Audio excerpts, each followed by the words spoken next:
China தேசத்துல இருந்து ஒரு ஊழியக்காரர் வந்திருந்தார். நார்த் கொரியால போய் மிஷனரி ஒர்க் பண்ணிருக்கிறார். நார்த் கொரியா எப்படி தெரியுமா? பைபிள் உன் கையில இருக்குது, நீ வந்து பிரேயர் பண்றன்னு தெரிஞ்சிட்டா உன்னை மட்டும் கொல்ல மாட்டாங்க, மொத்த குடும்பத்தையும் கொன்றுவான்.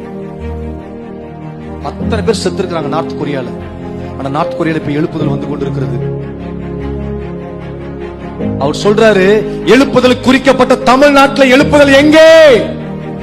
எங்கப்பா தோமா உங்களுக்கு ரத்தம் சிந்தாரு, எழுப்புதல் எங்க போச்சு? கேள்வி கேட்கறாங்க. என்ன பதிலுங்க சொல்றது அவர்கிட்ட? நம்ம அங்க வந்திருந்த ஊழியக்காரங்களாம் பார்த்து கேட்கிற, பிரதர் உங்க வாழ்க்கையில உங்களுக்கு பிடிச்சது என்னது சாப்பாடு அப்படின்னு கேட்டார். அப்ப நம்மளுக்கு பிடிச்சது பிரியாணி தானே? இல்ல நிறைய பேருக்கு பிரியாணி பிடிக்கும். பிரியாணி எல்லாம் கை தூக்குனாங்களா, என்ன செய்ய போறான்னு தெரியாது. பிரியாணின்னு சொன்னோன்னே உங்க வாழ்க்கையில விவரம் தெரிஞ்சது எத்தனை முறை நீங்க பிரியாணி சாப்பிட்டுருப்பீங்கன்னு கேட்டார். உங்களை பார்த்து அதே கேள்வி நான் கேட்கிறேன். எத்தனை முறை பிரியாணி சாப்பிட்டுருக்கீங்க வாழ்க்கையில? ஒரு 100 தடவை சாப்பிட்டுருப்பீங்களா? வேலையா சாப்பிட்டுருப்போம், கணக்கிலே கிடையாது.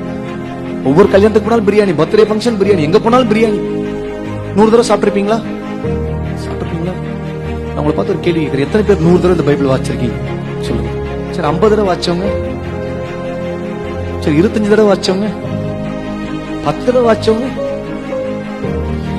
இதுக்கு மேல வெக்க வேற எங்க இருக்கணும்? அவர் சொல்றாரு, சீக்கிரட்டே இதுக்குள்ளதாங்க அடங்கி இருக்கு. சத்தியத்தை இன்னும் அறிய வேண்டிய பிரகாரம் அறியவில்லையே. எப்படி எழுப்புதல் வரும்? எங்க தேசத்துல ஏங்க எழுப்புதல் வந்துச்சு? சத்தியத்தை ஆர்வமா தேடுறாங்களாம். பைபிள் இருக்காது, 2 பேப்பர் கழிச்சு வச்சுப்பான். இன்னைக்கு இந்த பேப்பர் நீ வாசி, நாளைக்கு அந்த பேப்பர் நான் வாசிக்கிறேன். ஆர்வமா தேடுறாங்களாம் வசனத்தை. ஆனா பைபிள் 120 ரூபாய் கிடைச்சா கொடுத்தா கிடைக்குது. நம்ம தேசத்துல இந்த பைபிள், வீட்டுக்கு ஒரு பைபிள், 5 பைபிள் 6 பைபிள் வச்சிருக்கிறோம். எத்தனை பேர் அந்த ஆர்வமா இந்த சத்தியத்தை தேட முடியுது? முடியல. அவங்க வசனத்தை எந்த அளவுக்கு தேடுறாங்க தெரியுமா? ஒரு கோடிக்கணக்கான ரூபாய் கிடைச்சா எவ்வளவு சந்தோஷமா இருக்கும். அப்படி ஒரு பேப்பர் எடுத்து மடிச்சு வச்சுக்கிட்டு பயந்து பயந்து போய் படிக்கிறாங்க. வீட்டுக்குள்ள அண்டர் கிரவுண்ட் ஹவுஸ்ல உட்காந்து படிக்கிறாங்க. கூடுகையில நடக்குது. இன்னும் அங்க 10 பேர் 5 பேர் கூடி ஜெபிக்கிறாங்க. எப்படி அவங்களால முடியுது?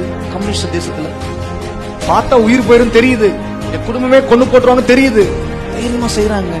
ஆனா இங்க ஃப்ரீடமா இருக்கிற நமக்கு தேட வாய்ப்பு இல்ல. வானம் பூமி ஒளிந்து போயிடும். நீ பாக்குற சொந்தம், சூழ்நிலை, நட்பு, அது இது எல்லாம் ஒளிந்து போயிடும். தேவனுடைய வார்த்தையானாலும் வார்த்தையின் எழுத்தாகிலும் எழுத்தின் உறுப்பாகிலும் ஒளிந்து போகாது என்று மெய்யாகவே சொல்லுகிறேன் சொல்லி எழுதி கொடுத்த அந்த வார்த்தையை கேட்டு கேட்டு கேட்டு கேட்டு கேட்டு இன்னும் உணர்வில்லாதவர்களா இருப்போமானால் வரும் கோபத்திற்கு நாம் எப்படி தப்பித்துக் கொள்வோம்?